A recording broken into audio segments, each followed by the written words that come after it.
Hi, beautiful people. It's your girl Karina. I'm here to speak live about the past Virgo full moon. And I wanted to share with you guys a little story about something that I did this week. My daughter is here, so she'll be in the background with her lovely energy. Say hi. Hi. Hi. And I want to talk to you guys about the Virgo full moon. I want to talk to you guys about the Virgo full moon and how this energy actually manifested for me because it was quite a doozy. Now, being that I'm using my tropical chart. Dad, my mommy, look at that wet one. Okay, no, don't wet that. That's a wire, so we don't want to wet that, okay? So when we look at my personal chart as a Libra rising tropical, That one myself. you'll see that Virgo falls in my 12th house. So even though it's a Virgo full moon opposing the Pisces sun, in a lot of ways it is a Piscean transit for me because Virgo lands in my 12th house. The 12th house is where you find yourself in isolation, where you have to find yourself kind of dealing with a hiatus of some sort. And when you look at Virgo's a mutable sign. It is a sign about changing. And I wanted to talk to you guys about this personally, also looking at your chart on what that Virgo full moon could have been doing for you. But it does also have a lot to do with health. And for me, I found myself being very sick and having to quarantine, which is a perfect 12th house transit kind of situation. Not my favorite thing to do. I don't have any 12th house natal planets. So whenever, something happens in an area of your chart and you don't have planets there, it can be difficult sometimes, or it can be exciting because you've never experienced it before. You know what I'm saying? So you have to remember that if you don't have natal planets in a certain space and then you have a major transit happen there, that you might actually be going through a very new experience or just something that you're not always very used to. And I'm not used to being completely trapped in or having to quarantine or having to be isolated or locked off from the world, but it was an important thing that I had to do. So guys, I found myself in the hospital. I went to the emergency room, and this is all a 12th house transit and a Virgo energy because it's about health. But the 12th house also relates to hospitals. It relates to hotels. I was also given a chance to stay in a hotel if I wanted. The 12th house is where we go and we're on a hiatus away from something, right? Well, my 12th house transit ended up me going to the hospital. I decided last minute to go because I do have asthma, and I thought it was important that I just get that taken care of. And what ended up happening was I walked in. I always go to this hospital when I have to get treated. And because of the COVID scare and everything that's going on, they just had a different procedure. And it was actually pretty difficult to get through. I had not gotten any sort of oxygen, even though my oxygen levels were pretty low. My whole body function was at a very low rate. Now, I naturally am working and have been working on taking care of myself better. But I still have a long way to go when it comes to doing that. And I maybe took too long to make a move in checking my oxygen levels. So I was pretty depleted for a few days, even before I went.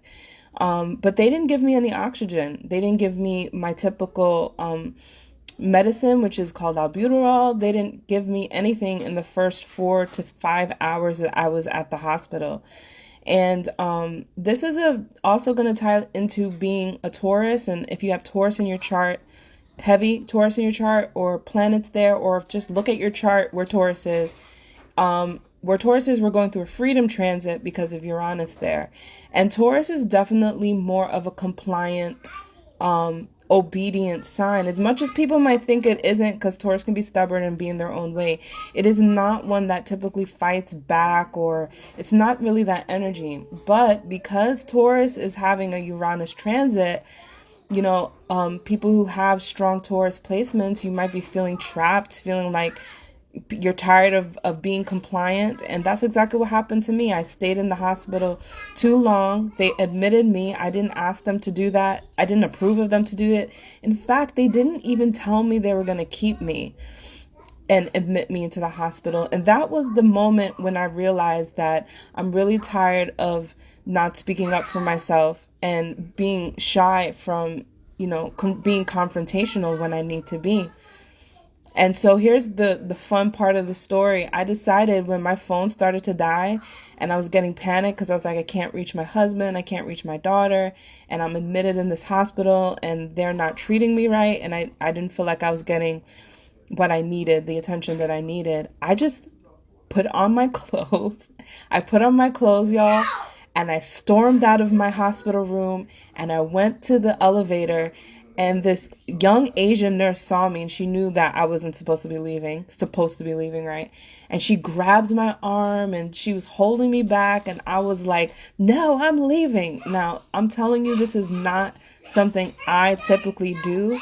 But like I said, Taurus is going through a freedom transit and I had it. I was just so tired of always not speaking up. And they had threatened to call the police. In fact, they did. There was a swarm of nurses there, and y'all, like, I had to try to bust out of the hospital.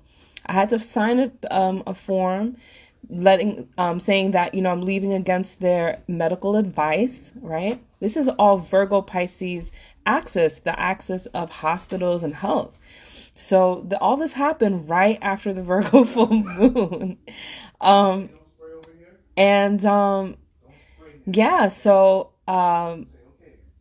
You can leave and you have the right to. You do have to sign a form that says that you're doing this on your own will and that you're going against the advice of the hospital.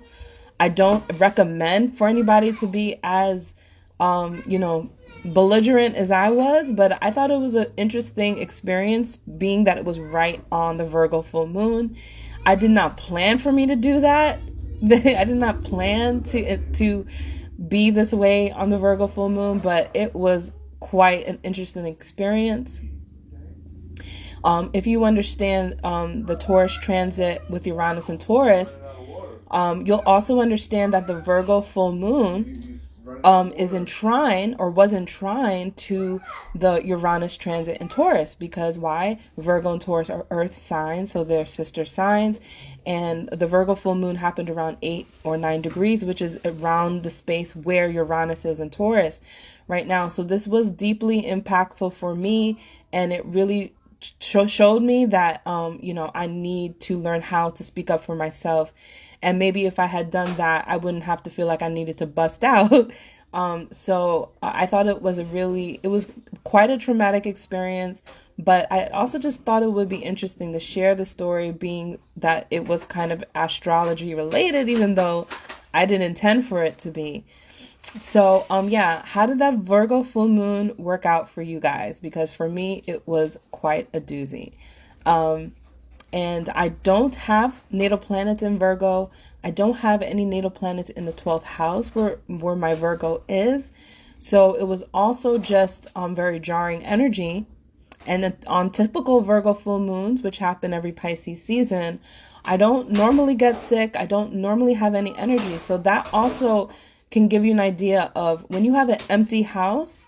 Sometimes you'll have something happen like I did and it'll just be like wham, bam in your face. But a lot of times if you don't have planets there, you may just, not really experience much. So also where Virgo is in the 12th house for me is about servicehood. It's about giving back. And this is also connected to my relationship to astrology, because in astrology it's connected to 8th house or 12th house placements. And I really have always had a relationship with my astrology where it's more service oriented than me making a business out of it. Now, I do know how to make business out of my astrology, but for me, astrology has always been more of, this is a passion, a hobby, and a service. And so I also wanted to say that, when I do my astrology, I have to do it in this place of service first, because if I become too business oriented with astrology, I start to lose a little bit of my true passion for it and essence for it. And I think that is what has allowed me to be able to have a business in astrology. And no, I'm not one of the big, most popular astrologers out there. And I'm actually really absolutely content with that. There's not a real big need for me to be the best astrologer in the world. And in a lot of ways, I've had a relationship with astrology where I want to take a break. And I want to talk to you guys about that eventually too, about the power of astrology, but also the heaviness of it, how it can sometimes lead you into more depression because of the analytical space that you have to be in. You can detach from your body. You can detach from other parts of you when you become very much in your head, because astrology is an analytical first kind of practice, unless you really start to apply it to life. And then when you do apply it to life, it's still something you have to really be focused on. It could be too much for me personally, because of the intellectual capacity that you need to take and bring to it. And while it's fun to be be able to have brain activity and analyze and psychoanalyze, you also have to remember that from that space, you're not always being active. You're not always in your body. And so for me, I have a love-hate relationship with astrology, because it's always changing. And this Virgo energy, any mutable energy, we're in Pisces season, mutable energy, we have to go with learning how to adapt and how to shift and how to change, because we can't always be stuck in one place all the time. And I think that's a good message also for this Taurus freedom transit that I'm saying Taurus is going through, because Taurus has to learn how to free themselves as well. So there's no exact astrology to what my messages here, but the biggest thing that I want to say is that as a person who studies and loves astrology, it is something that you'll see that sometimes I'm going to take a break from. Sometimes I need to take a hiatus from, because it's not really, for me personally, it's not about being the best astrologer. It's not about being popular as an astrologer. It's about you using the information and applying it to life and bettering our life, making better choices, making better relationships off of the astrology, and learning when to stop and take a break, because anything in too much excess is too much. And that's also something that I really experienced through this purge, through the sickness that I'm going through, that I need to constantly take a break and focus on other things, or just spend my energy in a space where I'm feeding my soul instead of staying in this analytical space. So you guys are going to see that I continue to do astrology, but it will always be shifting and changing, because I'm really trying to find that place where it's applying, where we can apply it to life. And you also are going to see that I'll be pushing my music more, because my North Node is very focused on working on my music, and not necessarily trying to deal with dark shadows and trauma all the time. It's not necessarily about analyzing people and understanding people based off of the astrology all the time for me personally. So you got to figure out what is your North Nodal placement and really go towards that, because that will help to open you up also.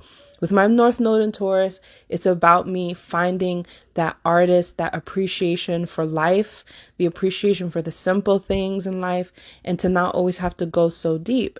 I do have a North Node in the 8th house, so I tend to go deep, but because Taurus is there, it balances out that depth. So this is a very random talk, but I want to let you guys know that you're going to constantly see me shifting, doing the astrology work, because it's important, and it's a health advisory, to stay in the body, to keep the mind and the body connected as much as possible. And for me, one of the best ways to do that is to remain in an artistic place, in a creative space, a creative point of view.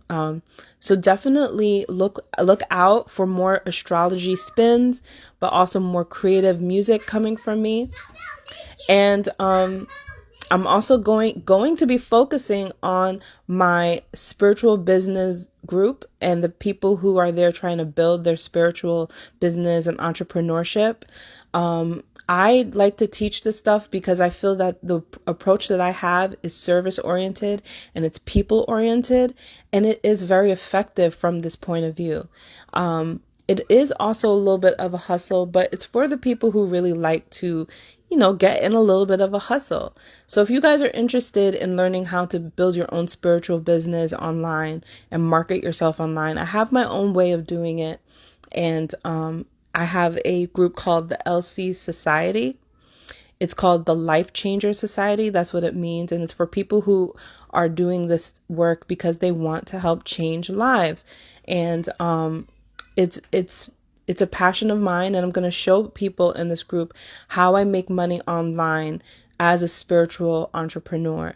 And I'm passionate about showing people how to be online, to market themselves online, and to be people oriented in their business.